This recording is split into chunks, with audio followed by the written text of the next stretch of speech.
लोकसभा चुनाव की कल होने वाली मतगणना को लेकर सरकार और विपक्ष तो अपनी तैयारी कर ही रहे हैं, लेकिन कल असली काम तो इलेक्शन कमीशन का है।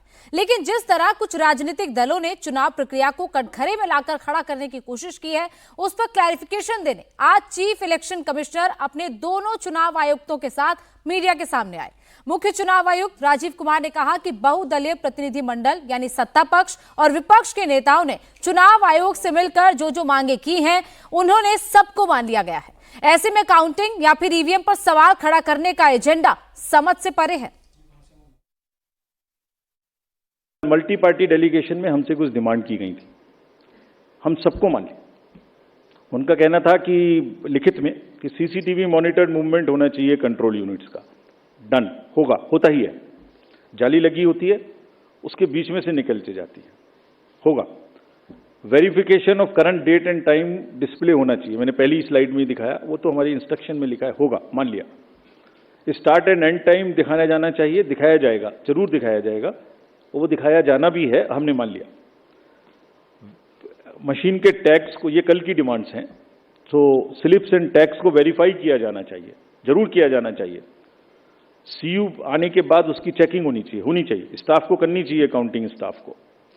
Instructions to counting staff to show the counting agents date of poll, name, party candidate, किसको कितने वोट मिले, जरूर दिखाया जाना चाहिए।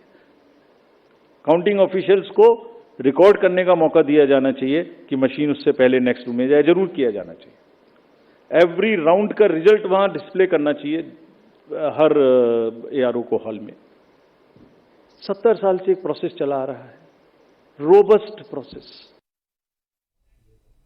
आज मुख्य चुनाव आयुक्त हर उस एजेंडे को इस प्रेस कॉन्फ्रेंस के जरिए पंचर करने आए थे जो विपक्ष पिछले कई महीनों से चला रहा है। सीईसी राजीव कुमार ने कांग्रेस नेता जयराम रमेश के उस आरोप पर सख्त ऐतराज जताया जिसमें जयराम रमेश ने कहा था कि होम मिनिस्टर अमित शाह ने 150 डीएम और कलेक्टर्स से बात की है और उन्हें धमकाने की कोशिश की। इलेक्शन कमीशन ने जयराम रमेश को नोटिस भेजकर आज शाम 7 बजे तक उन 150 डीएम्स का नाम बताने को कहा है जिनसे अमित शाह के बात करने का उन्होंने आरोप लगाया। जयराम रमेश ने चुनाव आयोग से शाम 7 बजे तक की डेडलाइन बढ़ाने की मांग की थी, जिसे इलेक्शन कमीशन ने खारिज कर दिया। राजीव कुमार ने कहा कि ये सारे अफसर इतने खराब मौसम में भी पिछले 3 महीने से लगातार काम कर रहे हैं, ऐसे में उन पर इस तरह के आरोप बर्दाश्त नहीं किए जाएंगे। इसीलिए जयराम रमेश को उन डीएम और कलेक्टर्स का नाम बताना चाहिए, ऐसे अफवाह फैलाने से काम नहीं चलेगा। फिर एक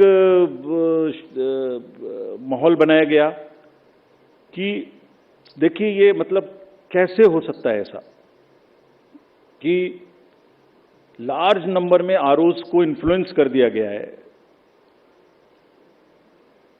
कैसे हो सकता है देश में।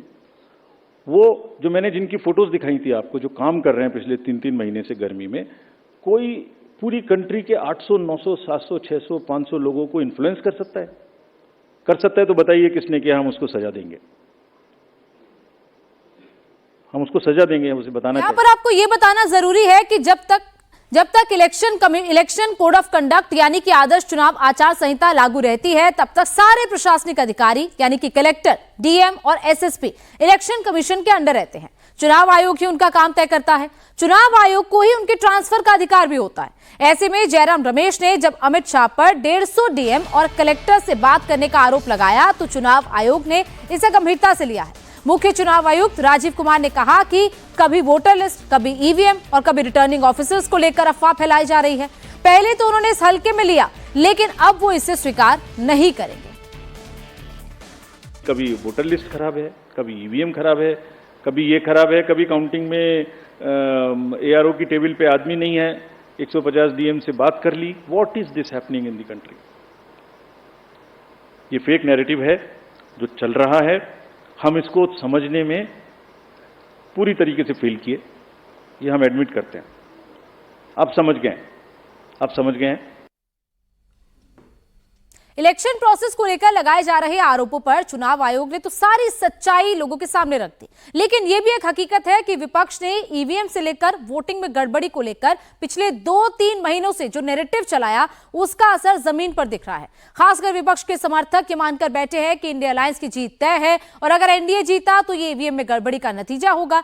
यही वजह कि सोशल मीडिया खासकर एक्स और फेसबुक पर विपक्षी पार्टियों के कार्यकर्ता इस तरह के बयान दे रहे हैं कि अगर चुनाव नतीजे उनके हिसाब से नहीं आए तो फिर वो चुप नहीं बैठेंगे। विपक्ष की इस धमकी को देखते हुए काउंटिंग सेंटर्स और उसके आसपास के अलावा शहरों के संवेदनशील जगहों पर भी सुरक्षा के कड़े इंतजाम किए जा रहे हैं। यूपी के डीजीपी और प्रमुख सचिव गृह ने एक ज्वाइंट प्रेस कॉन्फ्रेंस की। डीजीपी प्रशांत कुमार ने कहा कि उनके पास इस बात की पुख्ता सबूत है कि कुछ लोग ज्यादा से ज्यादा लोगों को काउंटिंग सेंटर्स पर पहुंचाने के लिए कह रहे हैं, लेकिन इसको लेकर परमिशन नहीं दी जाएगी। उन्होंने कहा कि लोकसभा चुनाव के रिजल्ट के बाद विजय जुलूस निकालने की भी मंजूरी नहीं होगी। धारा 144 लागू है। सभी से अपील है कि केवल पासधारक ही मतगणना स्थल पर जाएं। अनावश्यक भीड़ लगाने वालों पर सख्त कार्रवाई की जाएगी। ये शासन इसमें बहुत स्पष्ट है। जिलों को यह निर्देश बिल्कुल स्पष्टता से दिया गया है। किसी भी तरह के विजय जुलूस की अनुमति जिला प्रशासन नहीं देगा। कोई प्रत्याशी विजय जुलूस के लिए दुराग्रह न करे। भारतीय निर्वाचन आयोग के जो भी निर्देश हैं उसके हिसाब से ही फोर्स का व्यवस्थापन किया गया है।